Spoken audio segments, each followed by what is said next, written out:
ये है Karachi cantt station, Pakistan की रगों में दौड़ती रेल का दिल। ये सिर्फ एक इमारत नहीं, ये हमारी तारीख का गवाह है। 1947 के बाद जब हिजरत का तूफान आया, लाखों लोग अपनी आंखों में ख्वाब लिए यहाँ उतरे। यही प्लेटफॉर्म इनकी पहली मंजिल था। यहीं आंसू गिरे, यहीं नई जिंदगियां शुरू हुई।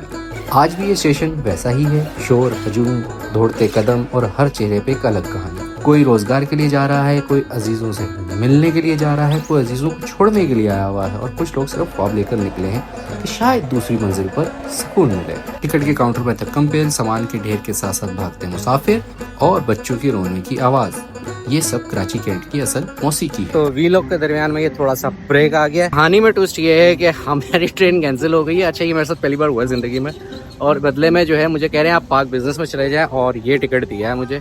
See this is the ticket, और बड़ा वीआईपी टिकट है। तो आप जो है पार्क बिजनेस में जाएंगे, क्या होगा कैसे नहीं होगा, क्योंकि सीट को लेकर मैं थोड़ा सा चूजी बंदा हूँ, लेकिन अब हालात ऐसे नहीं है कि बंदा चूजी पूजी करे। तो let it be in that वे, और उसके बाद भी लोग कंटिन्यू करते हैं।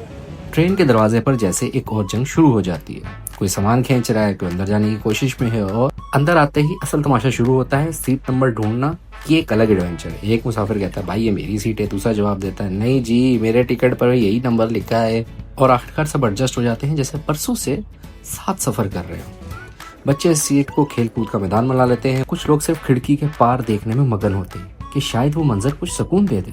और फिर आता है ट्रेन का सबसे अहम किरदार, चाय वाला। चाय गरम चाय, चाय गरम चाय। गरम गरम कप हाथ में थामे ही पूरा माहौल बदल जाता है। ये चाय जायके में सादा है लेकिन यादों में अमर। शायद इसीलिए हर पाकिस्तान के सफर में ट्रेन की चाय एक कहानी है। सफर शाम में दाखिल होता है तो मंजर ही बदल जाते हैं। खिड़की के पार सूरज डूब रहा है और अंदर हर किसी का हाल अलग है। कोई ऊँग रहा है, कोई अपने टिफिन का खाना निकाल रहा है, कोई फोन पर लाहौर पहुंचने की प्लानिंग कर रहा है। बस एक ही चीज सबको जोड़ती है, सफर खत्म होने का इंतजार। रास्ते में छोटे छोटे स्टेशन आते हैं, चंद लम्हों के लिए ट्रेन रुकती है, पूरा प्लेटफॉर्म जिंदा हो जाता है। रेडियो से खानों की खुशबू आते हैं, और ये सब कुछ एक लम्हे में होता है, और उसके बाद ट्रेन फिर दोबारा चल पड़ती है।